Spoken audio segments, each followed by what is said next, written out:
approaches for Welcome and thank you for joining us for part 5 of our 6-part educational program, Global Healing Approaches for Enhancing Your Immune System Capabilities.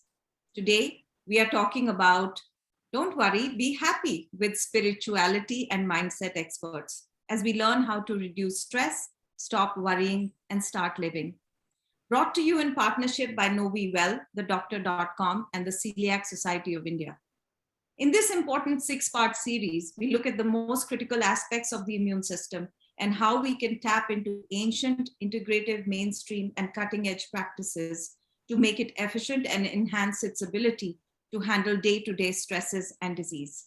In this series, we explore a regenerative whole health approach from top experts around the globe who will help you transform your body's ability to handle disease and give you realistic approaches to protecting yourself and your family. I'm your host and moderator, Mala Sekhri.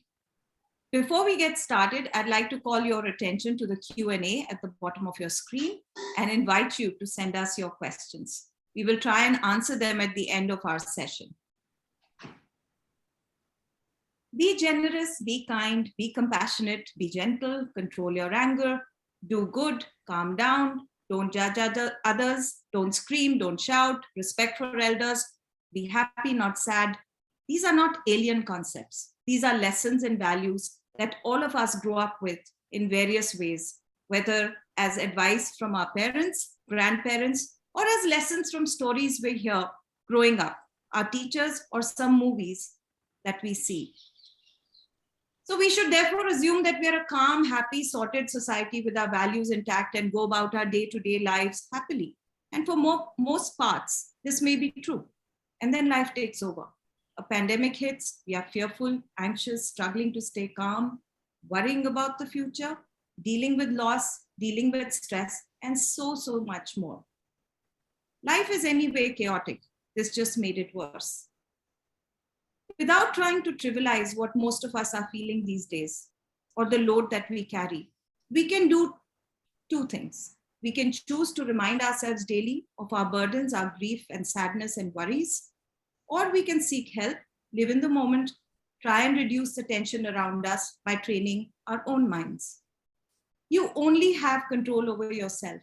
Everything else is outside of your control. Our role is to provide you with the knowledge and the tools to make you happier. Your role is to grab those and create the happiness. The choice is yours. Don't worry. Be happy. To help you navigate this complex path, we have two very special guests who make it sound so very simple. Please listen, take down notes, record on your phones if you have to, but do learn from these words of wisdom so you can start your pursuit of happiness today. Our experts today are two stalwarts. Dr. Christopher Willard is a psychologist, Harvard Medical School faculty member, and the author of 18 books.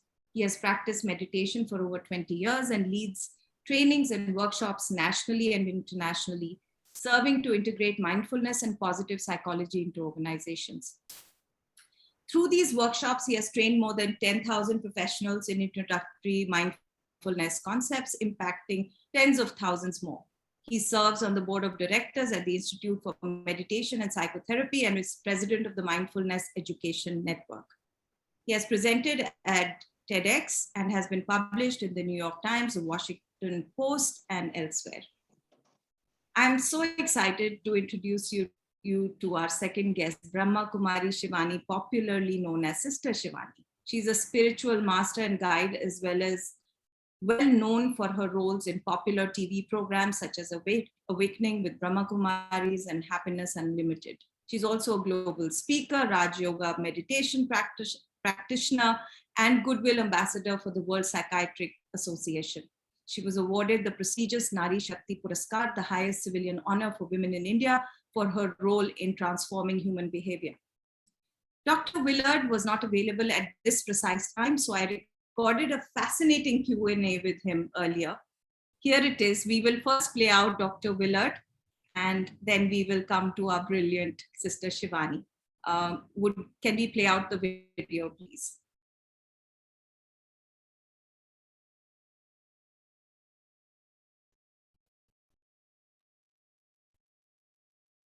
It's a pleasure to be here across the world and still connected. Thank you.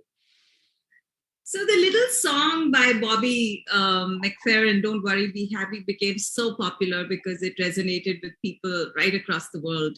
And so we named this episode "Don't Worry, Be Happy." And we are so happy that you're here today and you're going to take all our worries away.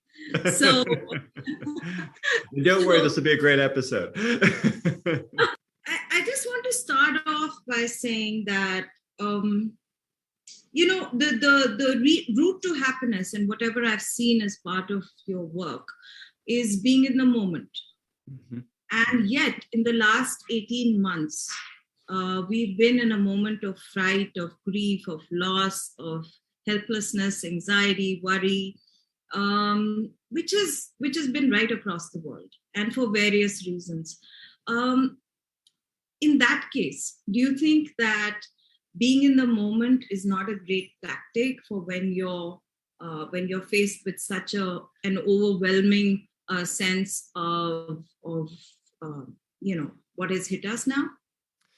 Absolutely. I think this is such a good question about what does it really mean to be in the moment? And we do know from the research that actually being in the moment, we are usually happier. There's a great study a few years ago by some colleagues at Harvard that was asking people questions like, what are you doing? And how happy are you? And how in the moment are you right now? And what they found was that what you're doing is less important to how happy you are as how in the moment you actually are. So it was a really revealing study. And I think there are a lot of, thinking about like, what does it really mean to be in the moment? And I think part of it is kind of how the fact that like often when we're thinking about the future, especially if we're not in a great mood, right, that tends to be worry and darkness, and this terrible thing is going to happen, and that terrible thing is going to happen. Or perhaps we're stuck a bit more in the past, regretting something or feeling bad about something or feeling sad, grieving something from the past. So that when we're actually in the moment and really focused on just our five senses, our breath, whatever it might be that keeps us in the here and now and anchors us to the here and now, it keeps us out of that thought and worry. Right? This pandemic has definitely been hard, but at the same time, there's been a number of just wonderful moments that I've had with my family, with other people. And of course, when it gets hard is when I start thinking, oh my gosh, how long is this going to go? What's going to happen next? Right? Is this going to last for 6 months, for 6 years? Right? But the more I can kind of keep it closer to the moment, that actually can be a big relief to just let go of that story and just take it a little bit more a day at a time, a moment at a time, even when it's really challenging, when my kids are screaming in the background or stuck at home, or I'm worried about my parents or something like that. So that when we stay in the moment, it can actually be really helpful in that way, keeping us out of that negativity sometimes, despite it being challenging and hard. This has been a very hard time, without a doubt.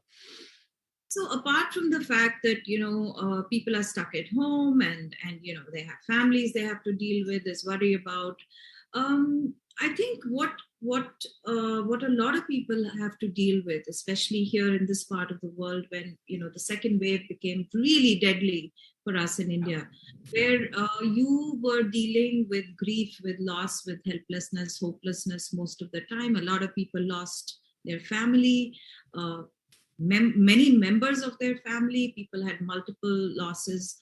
How do you deal with the intense sense of anxiety and grief, which is your moment, right, at that time? How are you able to use your mind to get over that? I think what we can do is we don't want to avoid the grief. We don't want to avoid the frustration, the sadness, the fear, all of that. But what's important is to have it not completely take us over and overwhelm us. Because grief and sadness and anxiety, they're all giving us really important information, right? And anxiety is telling us that things are dangerous or that things could be dangerous. So we do need anxiety to survive, and especially in a time like this. We also need grief and sadness to remind us of how connected we are to people that we love, or the grief of other missed opportunities or things not happening, or just not even getting to visit people or travel or have the regular comforts that we're used to. So it reminds us of our actual connections and relationships. What gets hard is when our grief overwhelms us, when our anxiety completely overwhelms us in ways that aren't so helpful anymore. So it's important to, again, worry about things to be safe, to keep ourselves safe. But when we're flooded with anxiety, what happens in our brains is that we can't think clearly. The rest of our thinking brain actually starts to shut down. And we start actually starting to see just only think about the worst case scenario, or we see bad motivations in other people, or our critical thinking abilities start to shut down. So people start seeing conspiracy theories around every corner, right? So these are some of the things that are really negative about being under stress and having a lot of anxiety. So finding the right amount of anxiety by re-regulating our emotions, by being aware of our emotions, but also aware of how we respond to our emotions. Do we believe them or not, or do we believe them somewhat?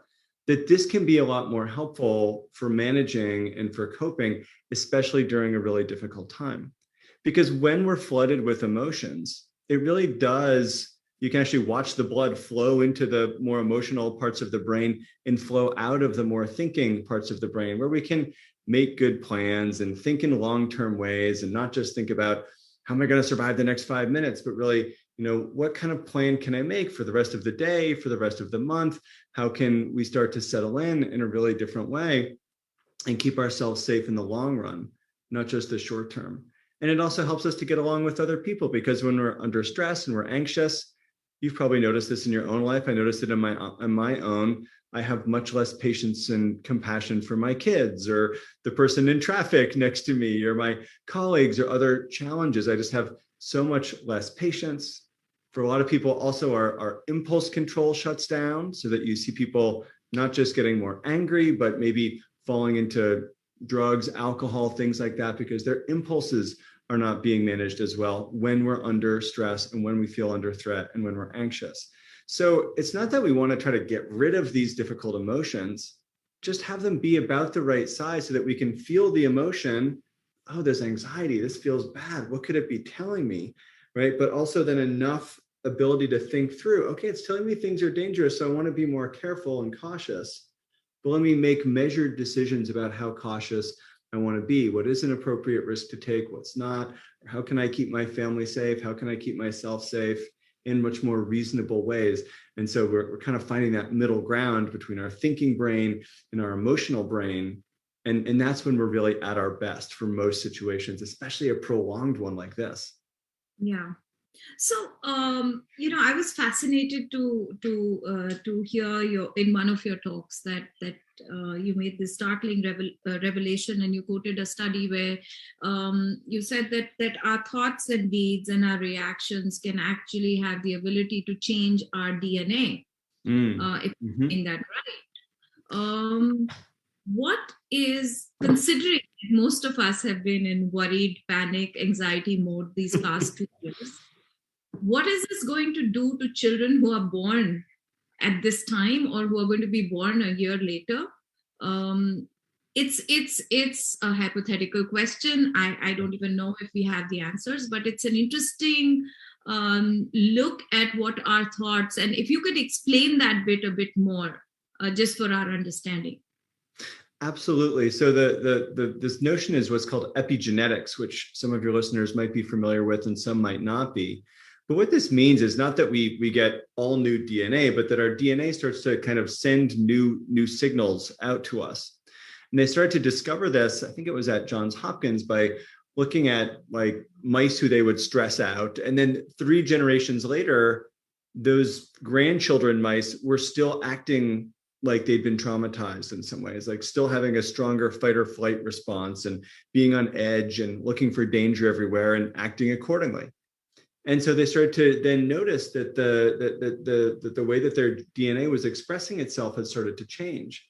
And so we can also, as humans, think back to our own family trees, right? Where maybe was there some trauma? And then also think about ourselves in this moment, which has been so stressful, so difficult on families, and know that there is some impact happening that then maybe has been transmitted a little bit down to our kids.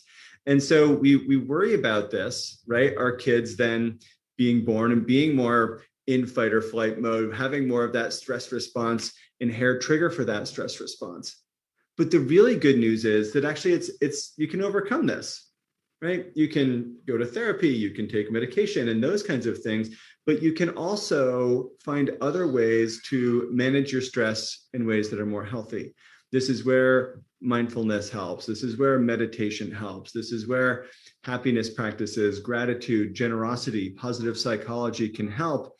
And then our DNA starts sending different kinds of signals that say, you know what, the world actually is a pretty safe place.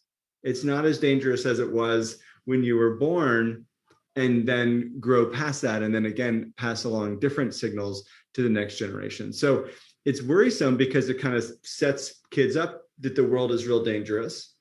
But then if the world gets safer again, we just have to work on our own nervous system in whatever way is healthiest and best for us. And then it actually helps us to then thrive in the world that is a little bit safer again. And not respond with everything is a threat. That person cut me off in traffic, like they're the problem, or this person's out to get me, and that person's out to get me, and everywhere I see danger, to start to see, oh, there's danger, but there's also safety, and then we're actually able to be happier people, and our relationships are better because we're not argumentative, we're seeing threats everywhere, we're less aggressive. All those other good things can start to happen in the next generation and the next one after that too. So it's really fascinating stuff, the epigenetics research. I just want to get to success and failure, right? Failure is one of the main reasons for unhappiness. If we failed, whether it's in school or at our jobs or relationships, makes us unhappy. However, I like your comment on that. Are our benchmarks for what is a success and what is a failure flawed in this world? Because today, if you have a big house, you have a big car, you have a lot of money, success, is that it? Or is success your value systems? Or is success being a kind human being?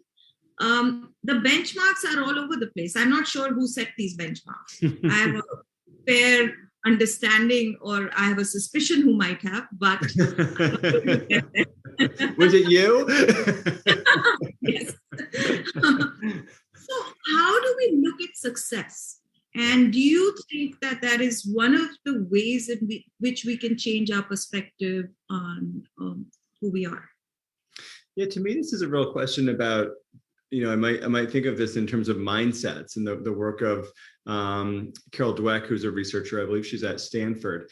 And one of the things that makes us unhappy is when we have more external measures of success.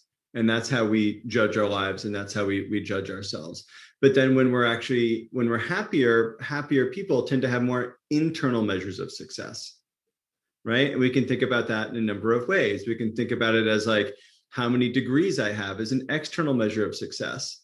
But an internal measure of success is how much I feel like I learn, and my knowledge, and does it relate to that I've uncovered, and does it relate to my life, and that kind of thing. Is it enough for me, right? Versus is it enough for the world or something like that, right? Not just having, like I need to have the fanciest car, right? Is an external measure, but then, maybe I find an internal measure that's like, do I have a car that runs and gets me to work, right? Those kinds of things.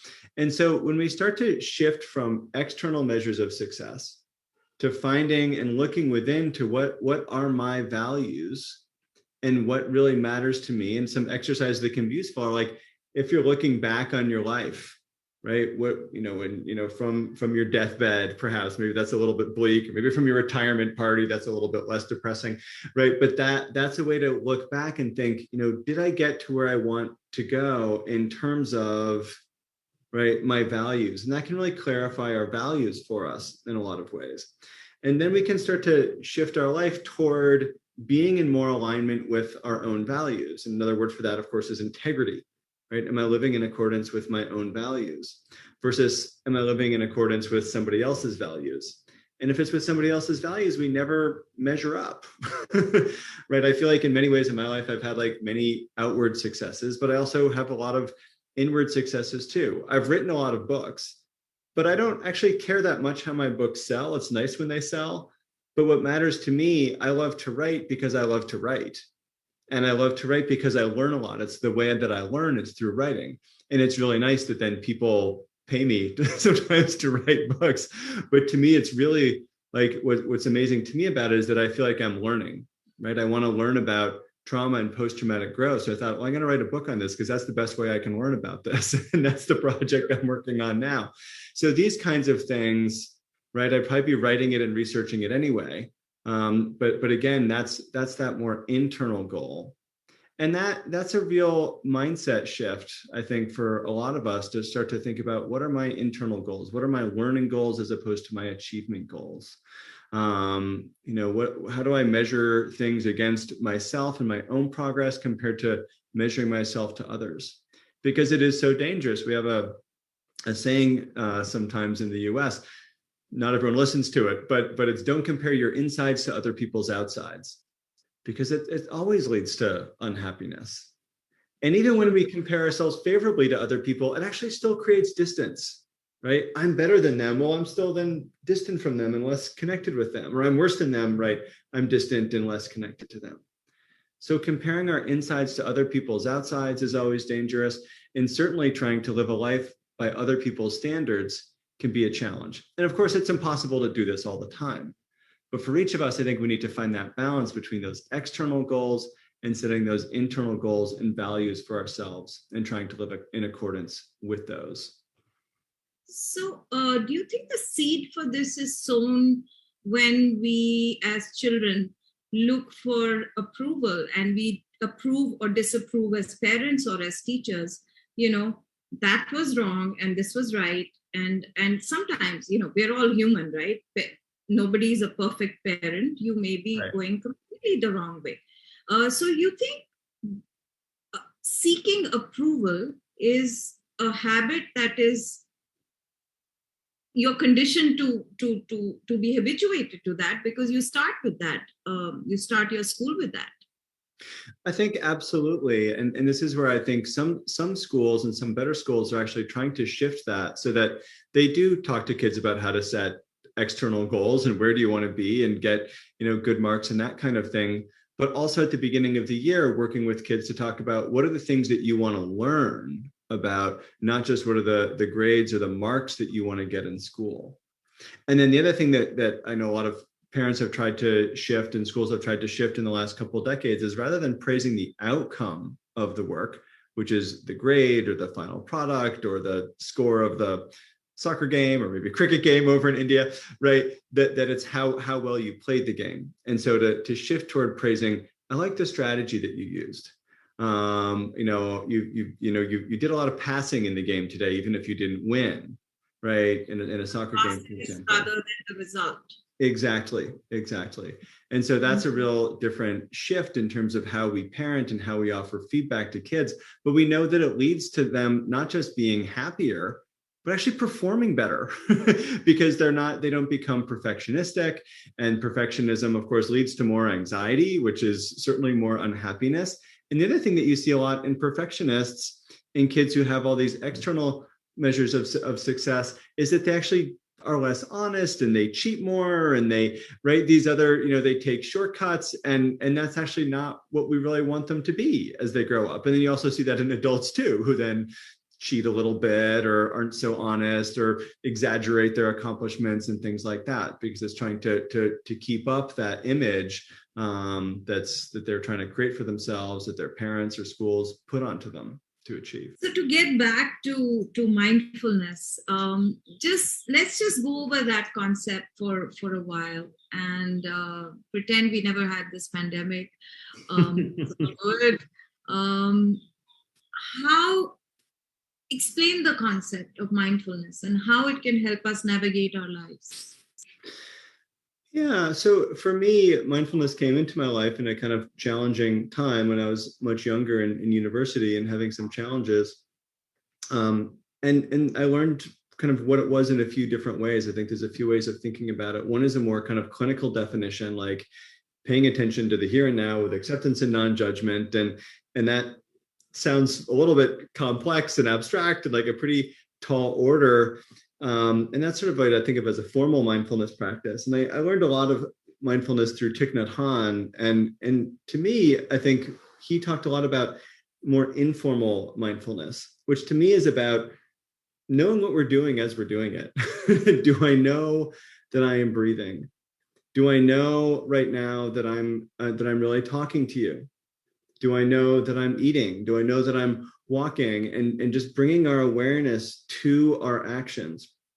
And it's very hard. I just want to say it's impossible to do this at all times, right? We're not monks. We have to get traffic. I have to go pick up my kids. I've got to plan for work or pay my tax, right? So I can't be absolutely in the moment and in tune at every moment. That's almost impossible given my lifestyle, but that we can bring more of that in so that when it's important and when we want to be in the moment, we can be in the moment.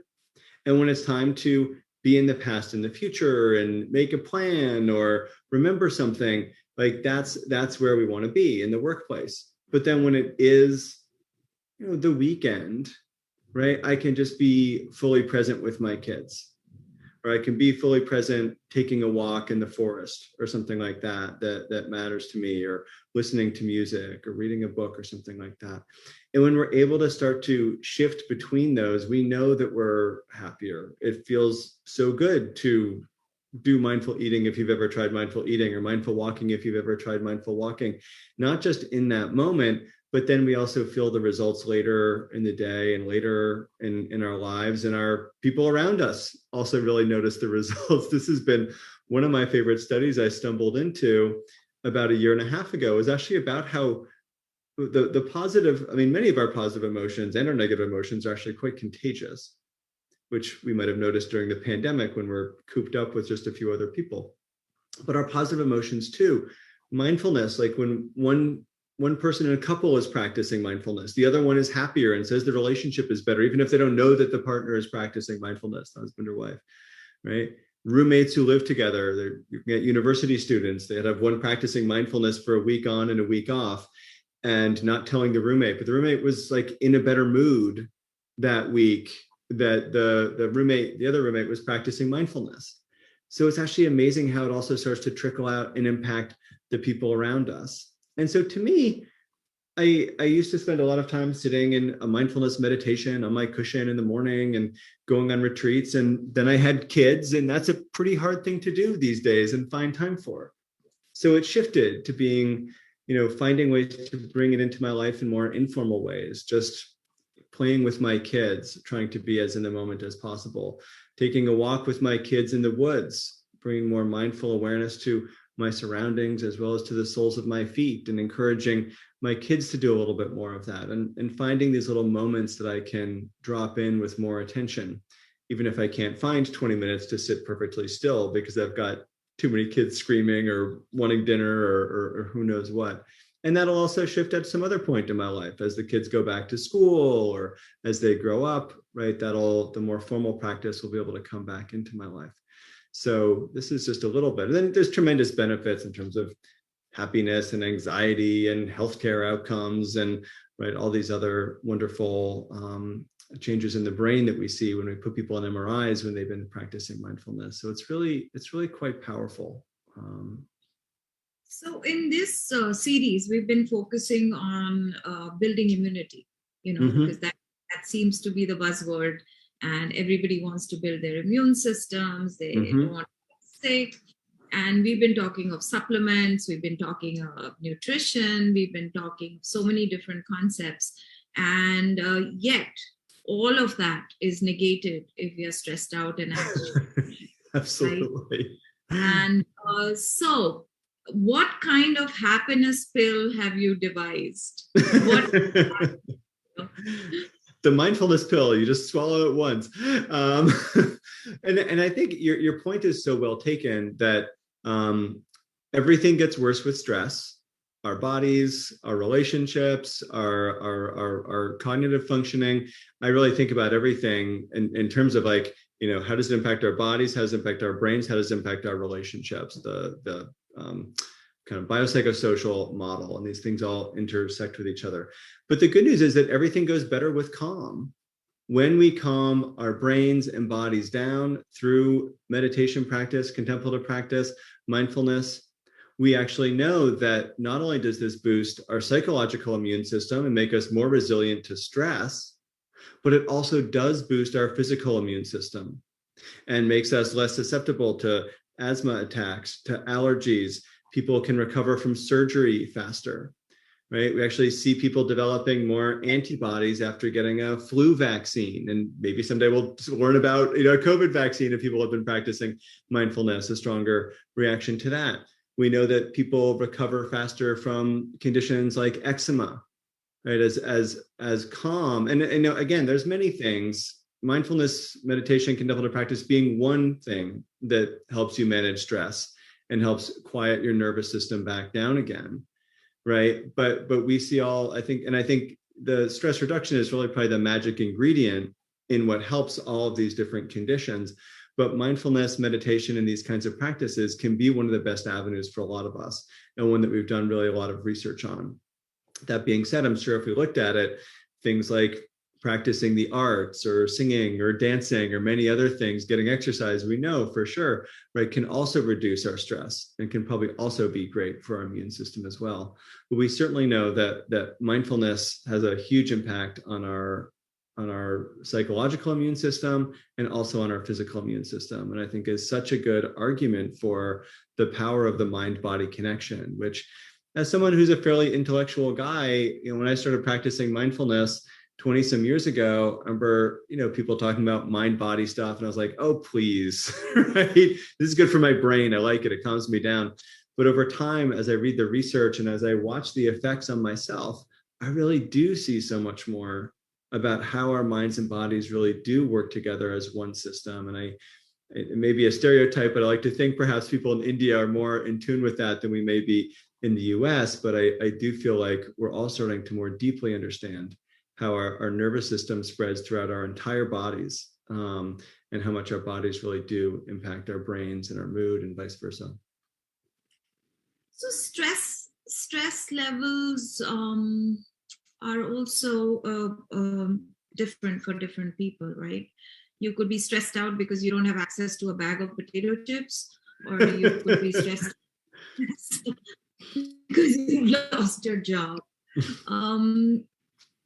Daily stresses, what I'm trying to get at is, are there different levels of degrees of stress, or does this day-to-day little stuff that you get irritated or impatient with, does it affect you as badly as the bigger issues that you're faced with?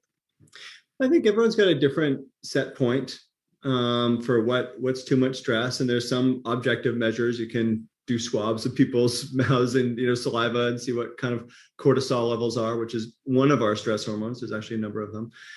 But I do think that they both add up in different ways. We can have major traumatic stresses in our lives, and those significantly alter our nervous system, which usually bounces back, but not always, right? And we see things like post-traumatic stress disorder.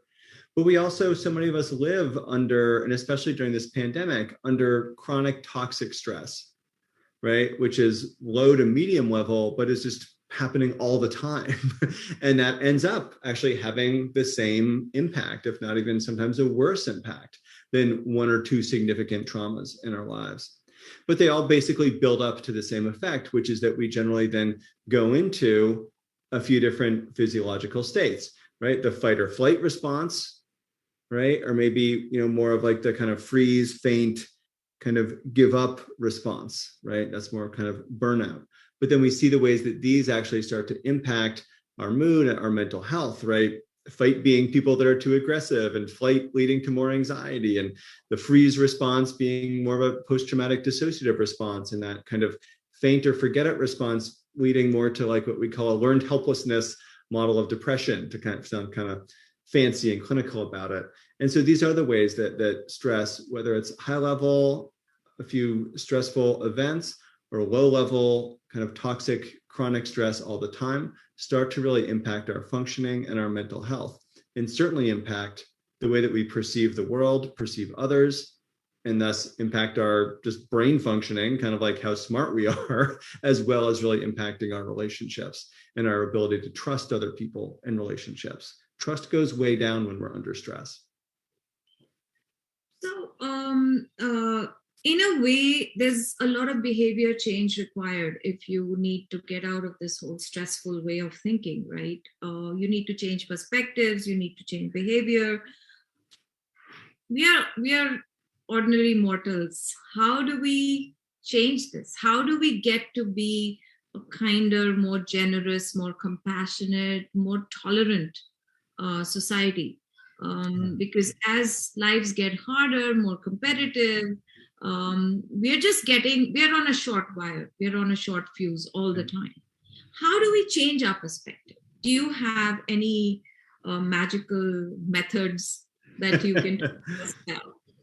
Well, here's in some ways the magical method is more simple but more difficult to do than we might think. And all of these actually are just simply about practice. We think practice is only something that matters in playing an instrument or playing cricket or something like that. But in fact, we can practice emotions in different ways. We can practice ways of being. We can practice actions. I think one of the in what we call fourth wave cognitive therapies, anyway, I'm a psychologist, so that's a little jargony. But basically, right, we used to think you could think your way into a new way of being and feeling, and that's sort of true. But what we're discovering more recently is that what's more effective is to actually act our way into a new way of thinking. If we act in ways that are generous, we become happier. It becomes easier to be more generous. And then we're more generous all the time because it becomes easier to do. And we know that generosity is about the number one thing that you can do to become more happy. We can practice gratitude. At the end of the day, we can just look back. What are 3 things I'm grateful for today? Or maybe have this conversation with our spouse or with our friends or with our own family. Right? What were the 3 most fun parts of the day, right? Maybe with my kids, because that's sort of more at their level. And over time, what then happens is if I'm doing this every day, I start to just unconsciously tune into, oh, this is a good moment. I'm going to file this away for later. It's like my brain has this positivity filter that it starts to put on. And so we can practice gratitude. And then we start to see, oh, this pandemic is really awful. And it's not that we're not seeing that this pandemic that we've been in is a terrible, stressful, traumatic situation, but that there are also sweet moments that we can respond to. And that's important because that actually changes our perspectives, that we can think more clearly again and maybe solve problems related to this pandemic, whether it's childcare, whether it's new vaccines or treatments for the scientists, or whether it's, childcare and where's dinner going to come from for the rest of us. So we practice these things. And we can actually, then it becomes just like a habit. We can almost make happiness into a habit by starting to shift our perspective. And then, of course, practices like mindfulness, other contemplative practices like more compassionate, focused meditations, having compassion for others. We can actually cultivate compassion for others just by sending them kind wishes in our imagination. And we can also practice one thing that's been catching on a lot here in North America and in the West is self-compassion. We can practice self-compassion, learning how to be kinder to ourselves, offering ourselves kinder words of support, not those ones that echo of our parents, like do this, this, and this, and those teachers like achieve at this level, but offering ourselves a more kinder, compassionate voice that again kind of goes back to that, finding those internal values and goals of, you're doing well. You're moving toward your learning goal. You got that promotion. Let's spend some time being happy with that promotion at work rather than looking toward the next promotion. Let's enjoy the new car rather than thinking what's the next car going to be. And that helps us to slow down. All of these help us to slow down. So ironically, we can practice happiness. And we'll still never get to it all the time. That's not the human condition. We're not wired or supposed to be happy all the time. We're supposed to feel a range of emotions, but we can have those negative emotions take their rightful place in giving us information, but not overwhelming us, right? Both in our nervous system and also in our day-to-day lives. And that's something that the practice of mindfulness, being in the moment, and a lot of these positive psychology practices can help us do. So in a sense, what you're saying, life should be a pursuit of happiness. I think so. Right. Yeah. And a pursuit more of content, maybe even more than happiness, just of how to be content with what we have. And that in turn makes us happy. Yeah. It seems to me as you're talking and it's kind of coming back that we do a lot of things out of a sense of fear, even when we give. It's you're supposed to give to others because if you don't give, you won't get. Pray, go and pray, at a temple. I'm talking of India now, because bad things will happen to people who don't pray, etc., etc. It's always from a position of, if you don't do the sort of cause and effect situation. How do you get over that? I mean, it struck me in one of your talks that you said that the giver is always happier than the receiver. Yeah. And we've seen that. But how do you give without expectation? Because expectation is where you suffer and you feel disappointed. And you say, because you do something kind for something, you expect kindness back, but it doesn't always happen. Right. And I find in my conversations with a lot of people that seems to be the biggest problem. I did this, but I didn't get this back. How do you deal with lowering of expectations? Yeah, expectations, I heard someone say, are disappointments waiting to happen, or resentments waiting to happen. I think it's so true. And I think, it's important to just diversify in some ways our portfolio of generosity. I was actually working with someone in the business and investment world. I said, you need to diversify your portfolio of coping strategies, but with generosity too. And I think sometimes we do act generous because we expect something in return. But actually, where more happiness comes from, which the science tells us, but also pretty much every spiritual tradition around the world tells us, is that the more anonymous the generosity, actually, the more benefit we get, the more merit we accrue in Buddhism, the more likely we get into heaven in Christianity, right? In Judaism, right? And all these different spiritual traditions. And it's also true in terms of the neuroscience, right? Giving an anonymous gift, even if it's $5, $10, right? Something like that, right? That can actually be really powerful. And so I do think that, yes, sometimes give with an expectation, try to know what the expectations are. Sometimes we're not always aware that we're giving something that sort of got some strings attached in some ways, but also to make sure in our lives that there are just some things that we do just out of generosity and don't tell anybody about. And that doesn't even have to be giving a donation of money. It can be just giving our time to mentor somebody else at work who's having a difficult time, or to or another parent who's struggling, or something like that.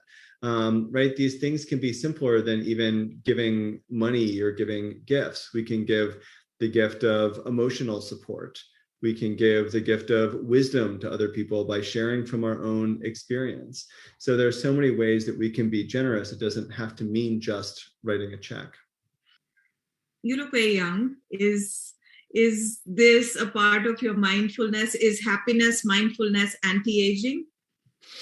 Well, there's a lot of evidence for how both happiness and mindfulness have kind of almost anti-aging properties. In fact, the first big study on the brain by Sarah Lazar and Britta Herzl about kind of cortical thickness after mindfulness practice was actually really an aging study, basically, that our brains unfortunately shrink as we get older. After age 40, they start getting smaller. So I'm on the downhill.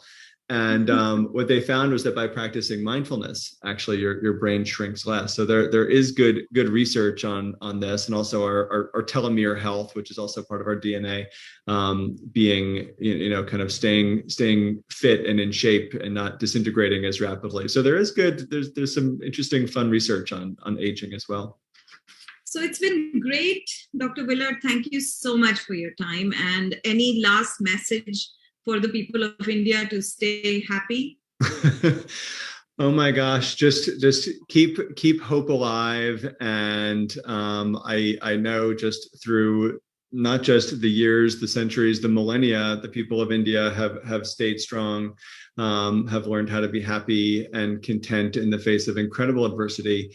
And this is just one other piece of shared history, this time of COVID.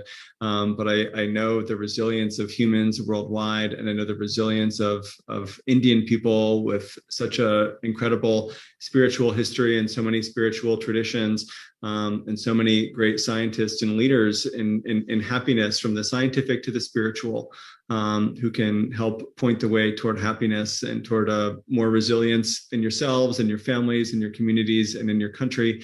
And I, for one, cannot wait to come back and visit when things start to quiet down, and hopefully meet you in person at some point. So thank you for having me.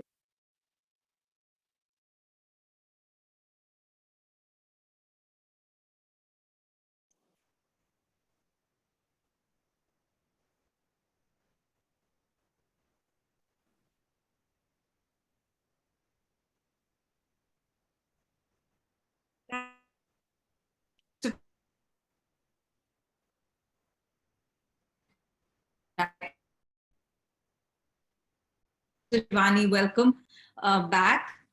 Am I audible? Yeah, now it's better. It was not connected. That's fine now. Thank you. Welcome back, Sister Shivani, and it's an honor to have you with us this afternoon. Before we get into a conversation with you, I just want to know, seeing you there is just like landing into Kerala or Goa.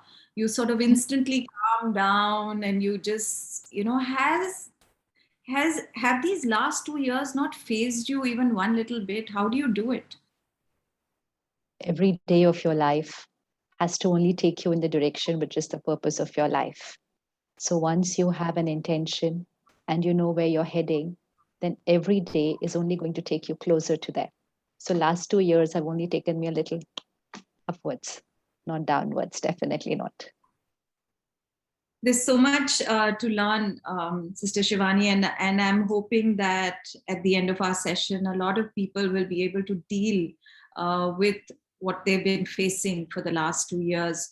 They say that the biggest epidemic or pandemic that's about to hit us is mental health, and how people's anxieties and worries and all the losses they've had to deal with are going to come to the forefront. There's been a lot of country. There's been a lot of grief. How do you, can you give some solace and some hope that we'll be able to deal with this better? First and foremost, we need to be very clear with the equations of life. Even before COVID, so let's go to 2019. Even before COVID, because after COVID, we have one thing to blame everything for, so whatever I'm feeling, it's related to COVID. But if we go to 2019, were we experiencing stress? Were we experiencing fear, worry, anxiety? Yes, we were, but there was no COVID, but there were other things in life.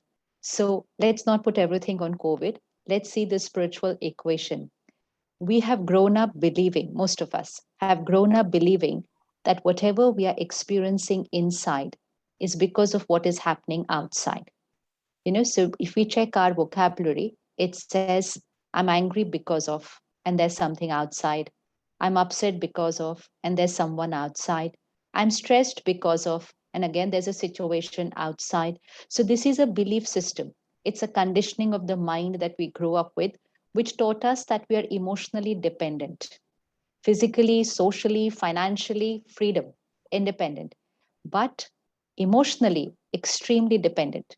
So, and we believe it's natural, we believe it's real. And so we are living our life saying, I'm happy because of something outside, I'm sad because of something outside. So then nothing is in my control here. I try to control my world outside, but my inner world is just a reaction to the outer world. So we were living our life before COVID this way. And then came COVID, and we said fear and anxiety is normal. Now, what a big illusion, no, to say this. Fear and anxiety is normal. Fear and anxiety is a reaction. It's a way of thinking.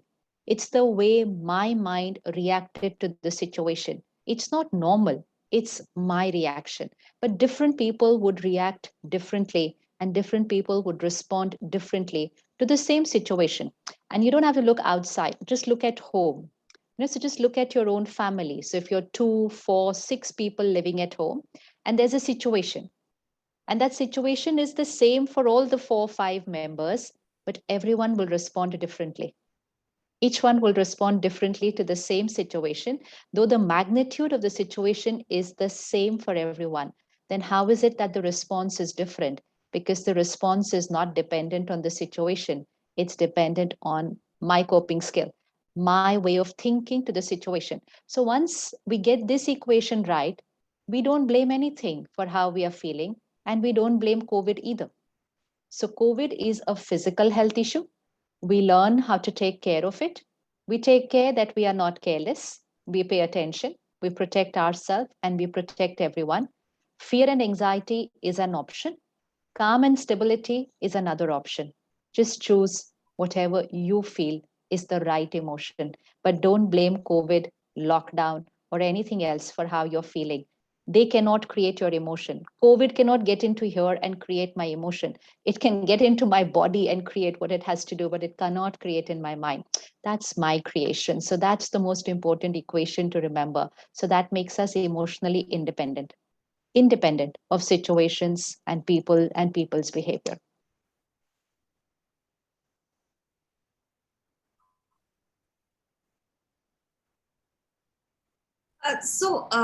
Sister Shivani, this is, in a sense, it's like what, right?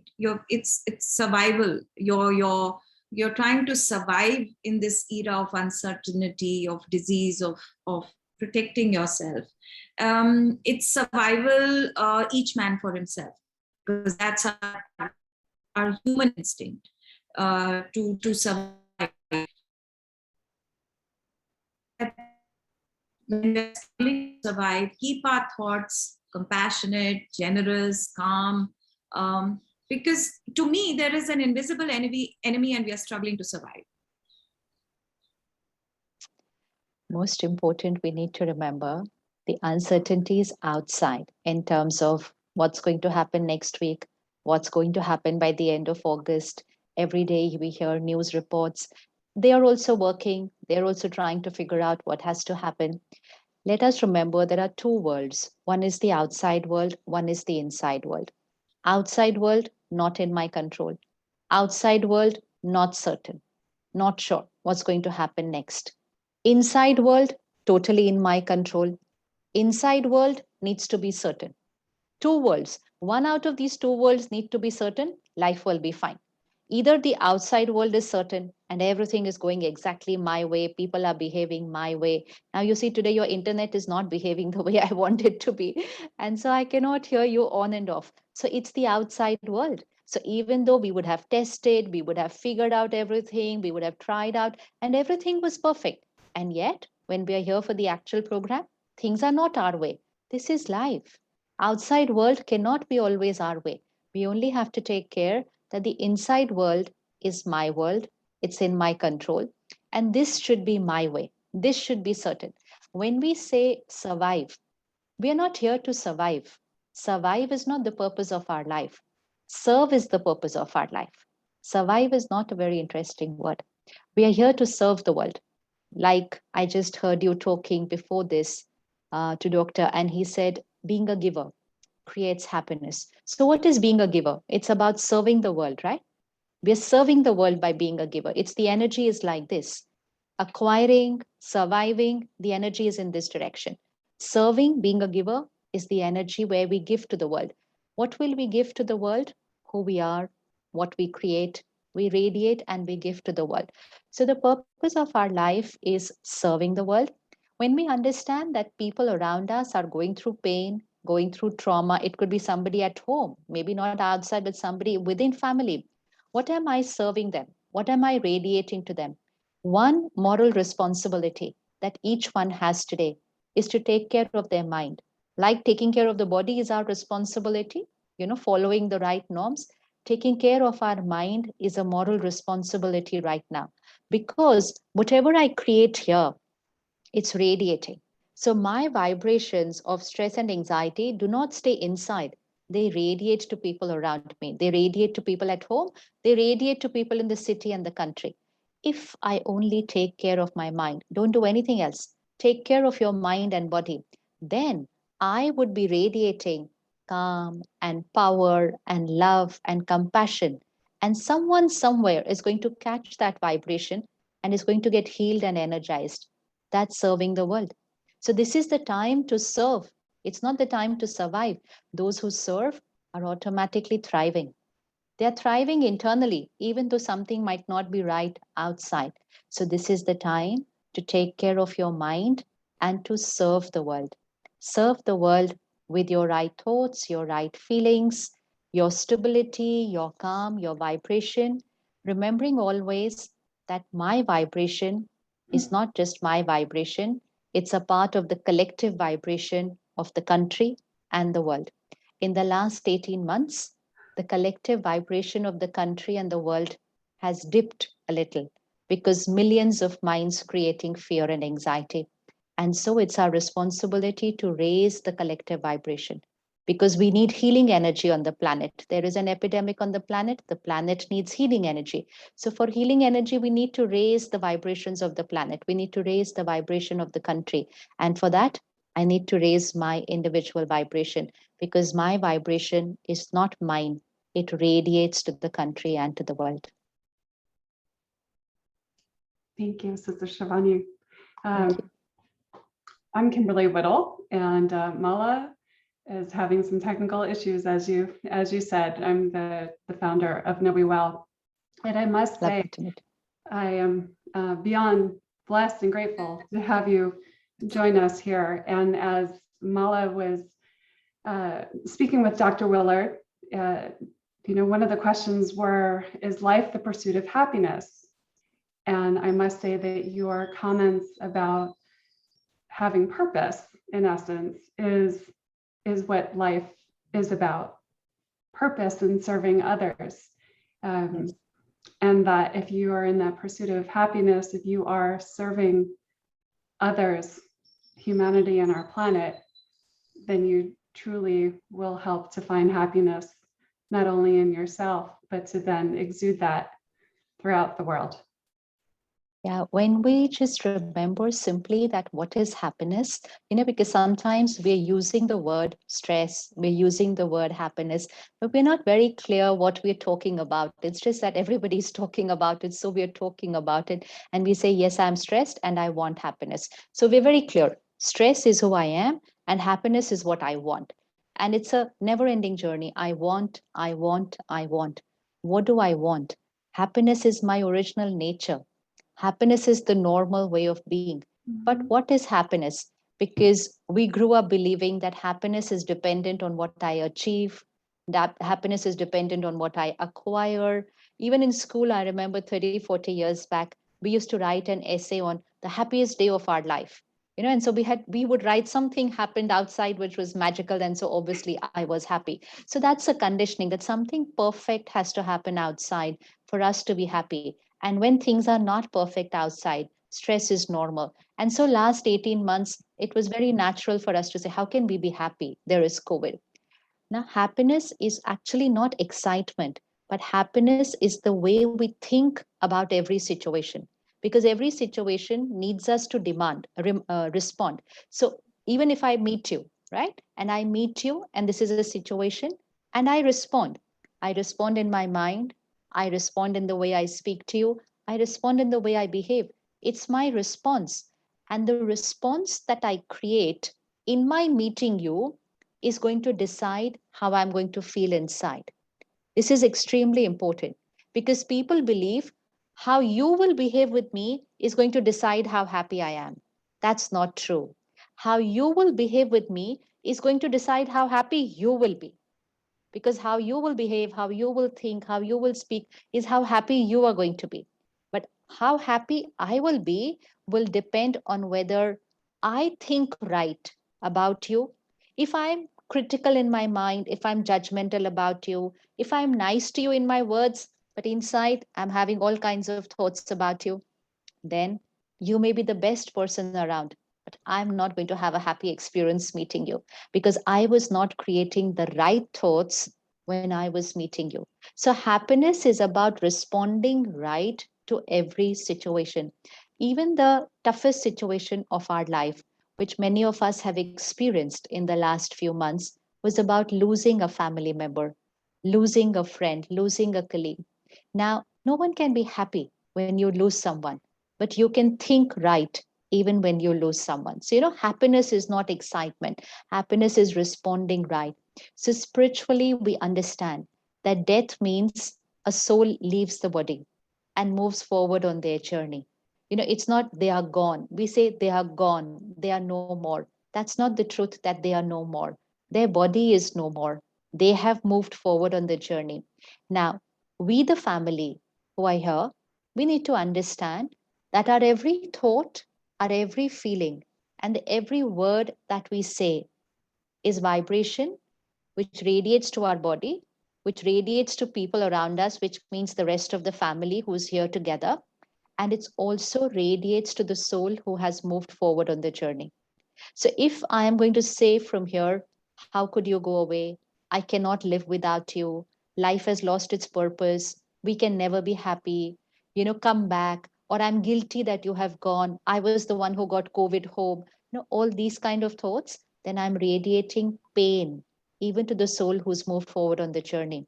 So very important. And we've seen so many families when they understand, then their thoughts and feelings reach people who've moved forward.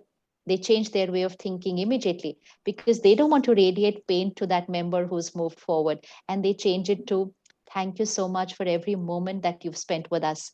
Thank you so much for all the love, the care, the blessings that you radiated to us. Thank you so much just for being who you are. And lots of love and blessings as you move forward on your journey. Don't worry about us. We will take care of ours. You've taught us everything. You don't worry about us. You take care. You move forward beautifully. The whole dynamics of the way we think inside change.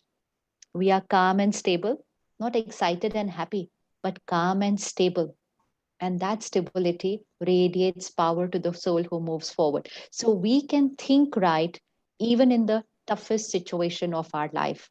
Nothing can stop us from thinking right.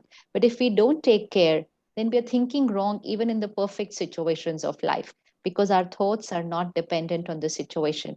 They are our choice. Thank you. Great. I'm back. I apologize for the not so perfect internet. And that's life, isn't it, Sister Shivani, as you told me. It was just a situation which came to check both of us, nothing else. Thank you. So, through this series, Sister, we've been talking about how, Hippocrates said, let food be thy medicine, right? And you build robust immune system, you build perfect bodies.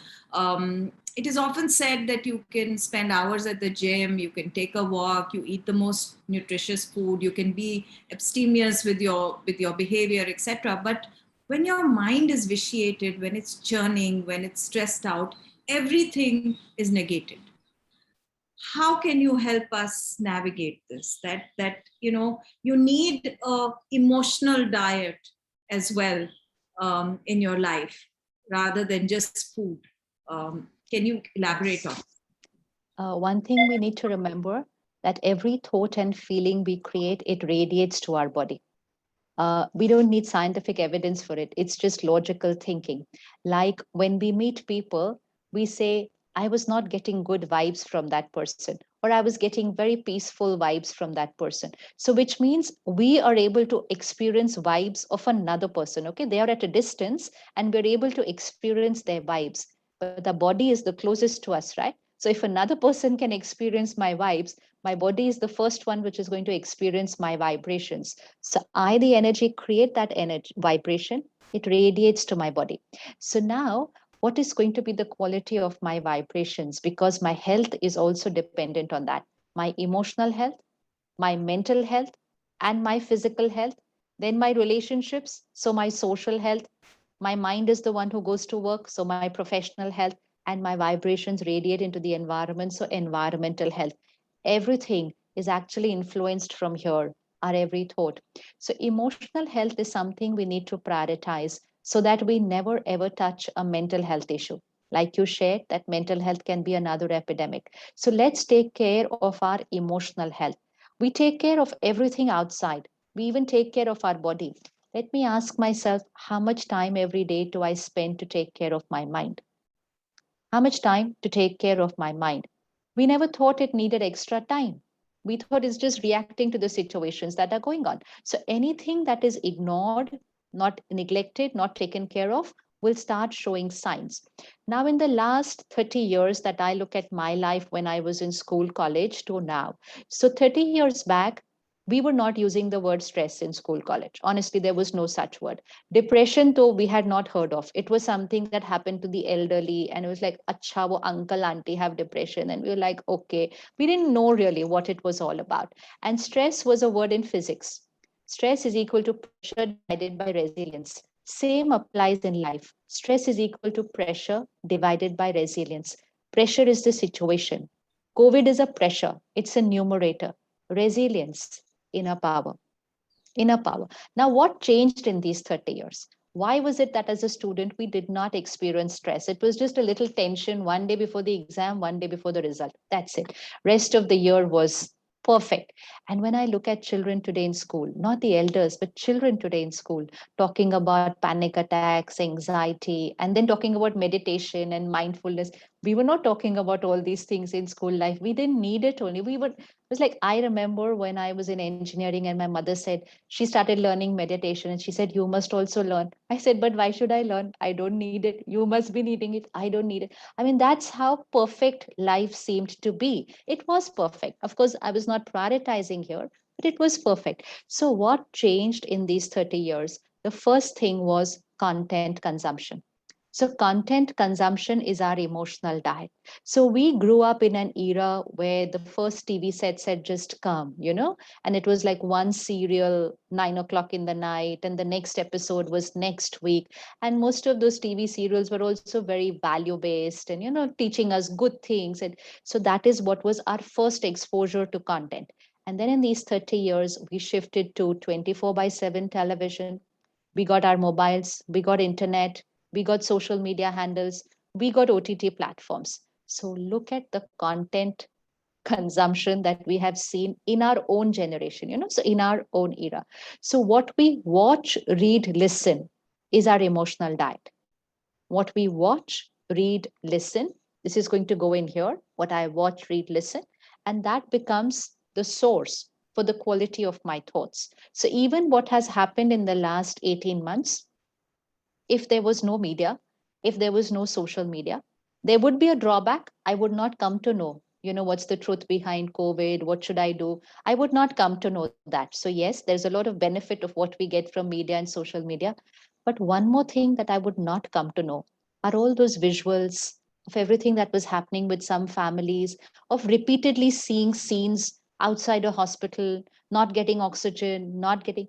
Now, yes, what happened was not nice, was not right with a few people, but millions and millions of people consumed that visual and those words repeatedly, repeatedly, repeatedly for a couple of months and created fear, panic, and anxiety without even experiencing COVID.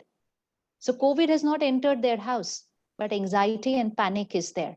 I have received emails of people saying, if I die, who will look after my children? I said, are you unwell? No, I'm fine. But if I die, who will look after my children? But why are you thinking like this? Because of content. It's got absorbed on the mind by that repeated exposure. So it's not just COVID, just otherwise, take care of what you watch, read, listen. It has a direct connection to our emotional health. So if I watch, read, listen, ego, lust, greed, hurt, violence, ridicule, comparison, criticism, then nobody can stop me from becoming that. Nobody can stop me. So that's why spirituality is very powerful, because at least 30 minutes or 60 minutes daily, I mean, we study 60 minutes, but to begin with, if someone even studies 20 minutes daily spiritual content, so now that's an emotional diet, which is a healthy emotional diet. It's got purity, it's got acceptance, it's got gratitude, it's got everything that we want to become. It's got everything we want to become, but I have to consume it. So if I consume it daily, I will start becoming what I want to become. It's very simple, very simple. So, Sister Shivani, you do indeed make it sound simple. I am just concerned about the mixed messaging that is going out. You're saying consume content, which will then in turn, your thoughts will be basis the content that you consume. Somewhere it says it's good to be competitive, right? If you want to achieve, you have to compete and you become. So it's good. Parents also urge you towards that direction. There is another sense that says, be contented with what you have. You don't have to be. Children today are getting this mixed messaging because they're getting messages from all over the place. How do we control this? Because we are not on an island, right? We can switch off our TV screens, we can leave our phones behind, but at the same time we have to bring up our children in this real world. How do we deal with that mixed messaging? First and foremost, we need to be very clear as parents what's right, right? So whatever I know as a parent is what you will be able to teach your child, right? So important is I need to know the truths about life. Life is not only what I watch, listen, and hear from people around me. I need to experiment. That's why mindfulness, that's why meditation, that is why spiritual health, which means experience, experiment, and then radiate to your children, then radiate to your team. Don't just radiate what you have heard. That's very important. Now, if you teach your child that life is all about competition and compete, then you've also taught your child that don't be happy when other people do well, because actually it means that you were not good enough, because that's why you are not ahead of that person, which means jealousy is natural, which means to feel bad when you haven't done well is natural, which means to have panic and anxiety just so that you go ahead of the other person is natural. So we are teaching them all that because we taught them that success is when you go ahead of the other person. And then once you go ahead of the other person, there is another person ahead of you. And so then you have to go ahead of the other person. And then if you are number one in the country and you are number one in the world, then you are super stressed, because then you are stressed that nobody else should go ahead of you. So when is actually the time that you are going to be contented? And do you want to be contented? Or do you want to be stressed? That's very important. So what is contentment? Contentment means this mind, the soul here is energized. Contentment doesn't mean I sit back and I do nothing. That is passive. That is not contentment. We have to be very clear what is contentment. People think, oh, if I'm contented, then I will not do anything. Visualize this like a battery here. Okay, it's a battery here. This is your inner power. If this battery is charged, you are contented. And then you continue working hard. What does this have to do with? In fact, you'll only do better. You will only perform better if you are energized here. If this battery is depleted, then I am not contented, even if I'm number one in the world. So achievement and contentment has no connection. It has no connection with each other. This is an inner achievement, that is an outer achievement. We thought that if I achieve outside, I will automatically be contented. No, not at all. Not at all. Outer achievements, my bank balance, my name, my fame, my role, my position cannot energize this battery. It can create a perfect world for me outside. What do I do on a daily basis to energize this battery? So work hard, achieve in the outer world, but along with that, day to day, energize this battery. So be an achiever, but also be contented. Sister Shivani, one of the biggest things we have to get over is ego. A lot of the problems that our world has faced today and has indeed faced in the past, if you look at the partition of the country, it's all about ego, somebody holding on to a point of view, whether it's destructive or it's positive. Can you share with us some thoughts on ego and how we can get past that and keep an open mind towards other influences? Most important is to understand what ego is. Do I know myself? We've always heard in spiritual principles and philosophy that the most important thing is answer the question, who am I? If I answer the question, who am I? Then I know my true self, and then I would understand other people. If someone had to ask you to introduce yourself, so our introduction would start with our name, our nationality, our religion, the family background, education, professional, everything outside. And yet, for all of these things, we say, this is my name, this is my family, this is my country, this is my religion, even this body, this is my body. We never say, I, the body. We say, this is my body. My hand is hurt today. My head is paining. It's my body. If everything is mine, then who am I? Who am I who is saying everything is mine? Because all this is mine. So the I is the energy, which is the master of this body, which thinks, which feels, and then which uses this body to come into action. But if I forget that this is I, and I make everything that is my identity, attachment to a wrong image of myself is ego. So if I think being a female is who I am, that is ego. It's attachment to a wrong image of myself. Female is the gender of my body. India is the country where I live in. Hinduism is the culture in which I was born. Very, very clear. I am a soul who is a master of this body. And so when I understand this, I am a soul, you are a soul, so is this one, and so is that one. We're all same, we're all equal, born in different bodies, in different countries, in different religions, in different professions. Who you are is not dependent on what you have achieved. So we do not start interacting with people based on their achievements. Ego simple, walk into an office, you will meet four people. One will be a person at the guard who will be there at the gate. How do we talk to him? Do we even acknowledge his presence, or we just drive past? Then we meet a sister who's there at the reception. How do I talk to her? Then I go to the first floor, there is a manager of the organization. And then I go to the fourth floor, and there is a chairman of the organization. Within 5 minutes, I will meet four people, but there are four different roles. Is my behavior the same with all? Am I the same, respectful, kind to all of them? Or do I change depending on their role? If I'm changing my behavior depending on the roles of people, the achievements and position of people, then that is ego. Then that is ego. But when I remember each one is a soul playing different roles. So the respect is the same for all, regard for the role, but respect for the soul.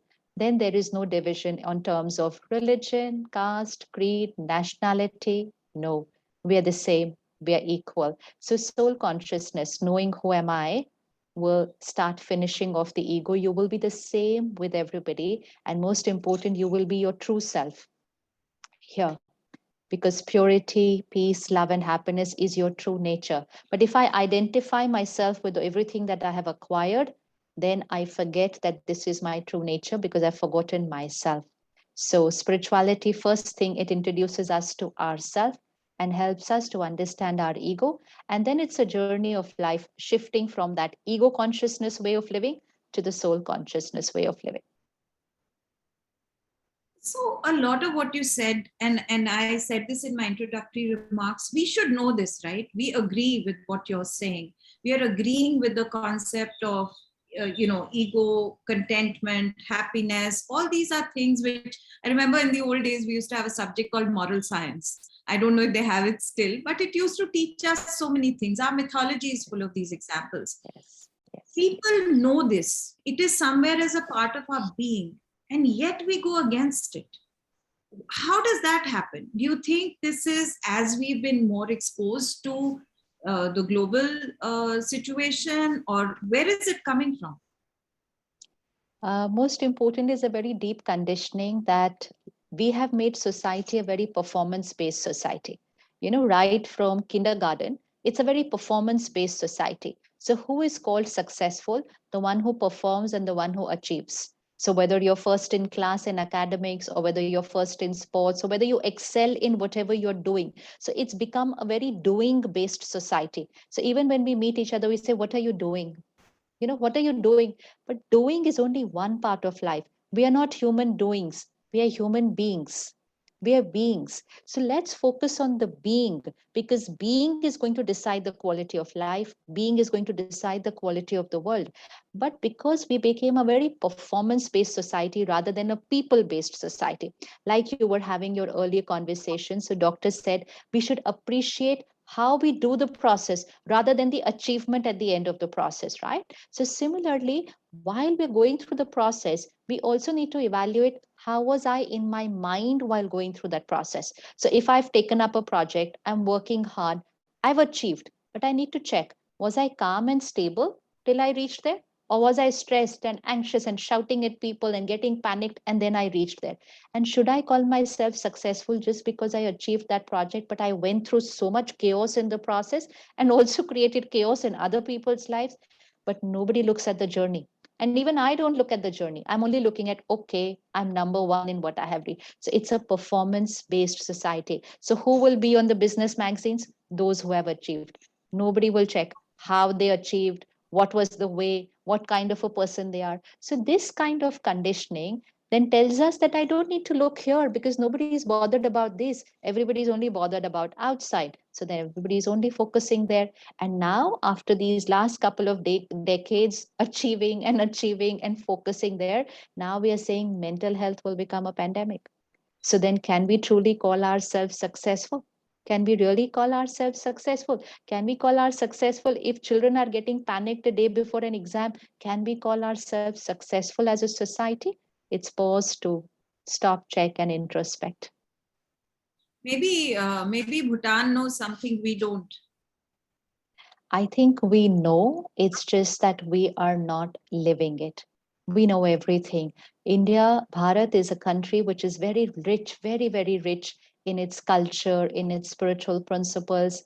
I have a very strong feeling that in the coming times, everyone from the West is going to come here to the universities here to learn it. If our universities start teaching and talking about the inner world along with the outer world. So if we go back to ancient Bharat, the Gurukul system. So what was in the Gurukul system? We're training the king for the outer world, but we're also training the king to become a ruler over the self. Because unless you are a ruler over the self, you cannot rule your kingdom. So same thing has to be taught to every leader of an organization, every doctor who's going to go into the healthcare industry, every jurist, every business. Everyone needs to know how to rule over the self before they start ruling over what they are going to do. Ruling means managing what they are going to do. So that's leadership quality. So same Gurukul system needs to come back where we will learn about the inner world and about the outer world. Then we will be very balanced performance, but also sanskars, which means nature, personality, and then performance. Value-based, ethical, calm and peaceful, powerful personality, achieving. So let's shift from not being just an achievement based society, but a successful society. Success is not performance. Performance and achievement is just one part of life, not success. We went and called that successful. Okay, whoever achieved is successful. Successful is the one who is happy, one who is healthy, has beautiful relationships, and then achieves to their capacity. Everyone's capacity of achievement is going to be different, but everyone's capacity of happiness, health, and harmony, everyone can excel in that. You spoke about relationships just now, and I want to come to a point that has been bothering me. You know, we call them our loved ones. We say our loved ones, our family, and generally that is, you know, we love these people, and yet our greatest problems are with these people, particularly more in the last 2 years when everybody's been sort of living together and space has not been there. And since you were talking of our childhood, I remember a time when people used to be together in one room, 20 people, 30 people together, and there was never a concept of give me space, I need space, right? Today it's I need space. I don't even know what that means actually. Right. We call them our loved ones. When we lose them, we suffer.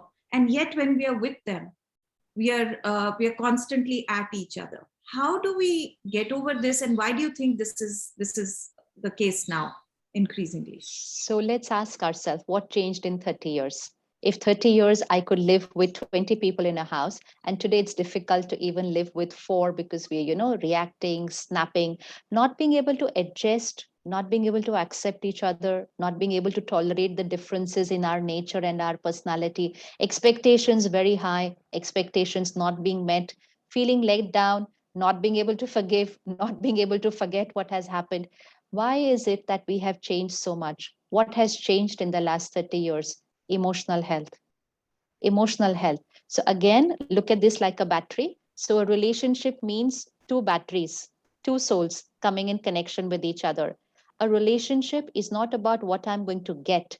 A relationship is about what I give in a relationship. What am I radiating in a relationship? If these two batteries are not energized, which means they're two depleted batteries, then what they are radiating to each other is stress, anxiety, fear, expectations. If this one behaves a certain way which is not my way, then my ability to adapt, my ability to adjust extremely low because battery is discharged. So then I will snap, then I will get irritated. And if they still don't change according to my way, I said, I cannot live without you. It's simple. I just cannot live without you. And I go into my room and I withdraw from everybody around me because I don't have that power to adapt and adjust. Now, what happened during lockdown? These two batteries were together for 24/7, which they had not done for a very long time, right? So earlier we would only meet late in the evening, spend time with our technology, still talking to each other, go to sleep. Next morning again, we're out. Now 24/7, everyone together. With the challenges that we were in a small house, working from home, children studying. Yes, those challenges were there. But these depleted batteries got a little more depleted because COVID, fear, anxiety, lockdown, business industry, everything. And still were living 24/7. How were they going to be able to do it? It's not possible. It was not possible. So there were relationship conflicts. There were talks about divorce. But those families, this has not happened in everyone's house. Those families who also used these 18 months to wake up every morning, meditate, do yoga, pranayam, study spiritual principles together, cook together, garden together, those who started using these 18 months to energize their battery actually have healed their relationships, actually have strengthened their relationships in this last 1 year. So it's all about what I do with myself is what's going to happen in my relationship. My relationships are a reflection of my inner state of mind. So if I just work on my mind, my relationships will all start falling into place. It's been said that, you know, if you control your breath, if you have control over your breath, there is an instant calming effect, and it sort of, you know, sort of winds you down.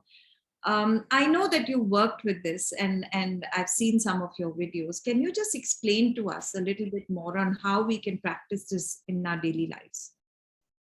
We don't really work on controlling the breath. We work on taking care of the thoughts. So if I am stressed and anxious, my breathing is going to change automatically. You know, we can start feeling that our breathing changes when we are stressed and anxious. But if we are calm and stable, and if we start living in that state of mind most of the time of the day, which is very, very simple, then your breathing will automatically change. So simple lifestyle habits need to be taken care of. One thing very important to have a very strong mind is a good sleep cycle. It's very important to build emotional immunity as well as to build up the immunity of the body, which is our concern now, is to have a good sleep cycle. Early to bed, early to rise is a mantra which needs to come back, and especially for the children and for the youth who believe that staying up at night helps them to study better, but it has an effect on the mind.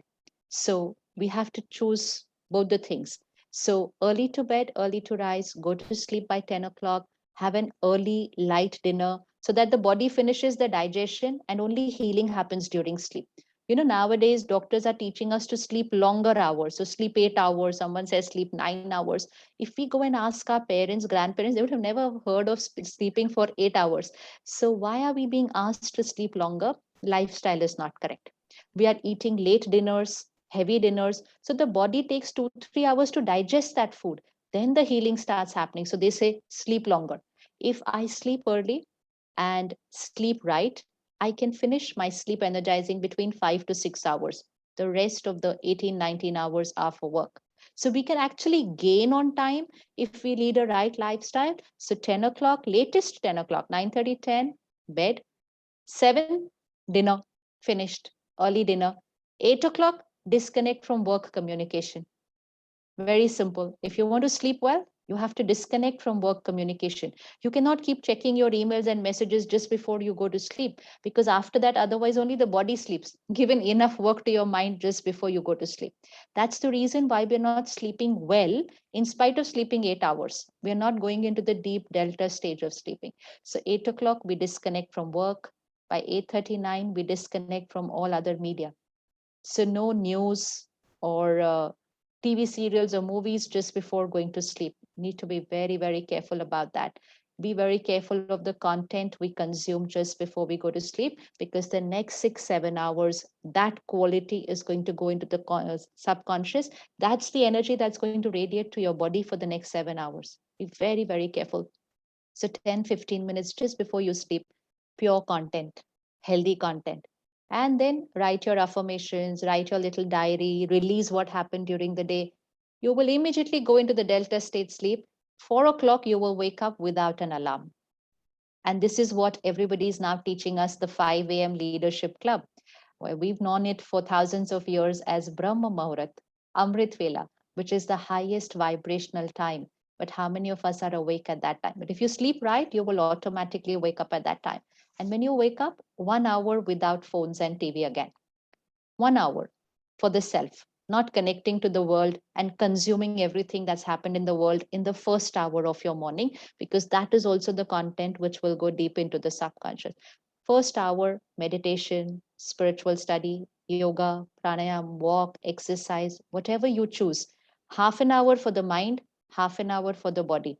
1 hour taken care, perfect. For the rest 23 hours, you are going to be emotionally, mentally, physically healthy.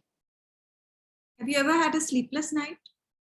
Sleepless night. If I was doing some seva, then yes, but maybe not for many, many years now, but not sleepless for any other reason. So many people listen to you, Sister Shivani, feel energized, empowered. At least I'm motivated now that tomorrow morning I'm not going to pick up my newspapers. Yes. I'm going to, Oh, never do that. Please never do that to yourself. Self-compassion. No, you just heard self-compassion. Don't pick up the newspaper first thing in the morning. So, all this is very, very motivating. And I feel that people who hear all this, they try, they really do try. I've seen people go through, this cycle of, I'm going to do this, I'm going to do that. It's starting your walk in the morning, or, focusing on your diet or your mind. And then, 1 week later, it's like, okay, bad old ways. How do you persist with this? How do you motivate yourself to go on and on? First and foremost, you will have to give yourself a time of at least 1 month to even see a result of any practice, any habit, even a simple thing like going for a walk in the morning. Within a 5, 6 days, I will not see the result of it. So I will have to make a personal commitment of at least 30 days. It's not a fixed figure, but at least 30 days to see some change in how I'm feeling in the mind or the body. If I do it just for a few days and I stop, then there is no change. If there's no change, then I will give it up. So it has to be at least a 30-day commitment. After 30 days, whatever you are experimenting with, you will start seeing the result. And the result is the motivator. What's going to motivate me? Because everything requires a little change in lifestyle. It requires me taking out a little extra time for something. And we're living in a world where we believe we're always short of time. That's our very, very strong affirmation. I'm busy, I don't have time. We say that so many times in a day. So we've not created a very good relationship with time, because every day we are saying, I don't have time. We say it's like a mantra of our life. I don't have time. I don't have time. We should never ever say this. Never ever say this. I'm busy, I don't have time. Say I'm easy and I have more time than I need. Just this one thought will just change your way of living throughout the day. So anything that you decide to do, experiment for at least 1 month. See if you can get someone else to join you on the journey, maybe, so that if you ever slip, the other person is there to handhold and take you there, like going with someone for a walk, being a part of a WhatsApp group which says, okay, all of us will do this today. So sometimes we just need a little hand holding if we are lacking in our willpower. But many of us are good willpower. Once we decide we're able to do it, create an affirmation about that habit. This is very important. So create an affirmation about that habit. So let's say you've decided to walk. So put an affirmation for yourself. Every morning, 5:30 a.m., I am out in the garden for my daily walk. I am already. Not say I want to, I should. I am for my daily walk every morning, 5:30. Say this as the first thought of the morning and say this as the last thought before you go to sleep. And any number of times you think of it during the day. So your mind is going to create that coding that I am out for my daily walk, 5:30 a.m. And your mind will code that and your body will respond to that and bring it into action. So put that as your affirmation. It really helps. Sister Shivani, so many questions, but I know it's just been amazing, talking to you and just getting a sense of calm. Even your voice just kind of, puts you in a calm state of mind. So we're really grateful that you joined us today. And to Dr. Willard for this uplifting and inspiring program and for showing us how to create and support a healthy immune system through mindfulness and positive thinking. Thank you everyone who joined us today. We look forward to returning next week on August 10th for the conclusion of this 6-part educational program. In part 6, our experts will be educating us on how to build a robust immune system through exercise and fitness routines. Please look for an invitation in your email soon for how you can learn more about this and register for this on August 10th, as well as how you can access the first 4 parts of this series. As a reminder to our viewers, as part of Know We Well Regenerative Whole Health Benefits, you can connect with our experts in the Know We Well community, including access past episodes from this series, the related handouts and the resources, as well as over 40 and growing educational programs and evidence-based resources. Thank you again for joining us today. Thank you, Sister Shivani. Be well, and we look forward to helping you on your healing journey. Namaste.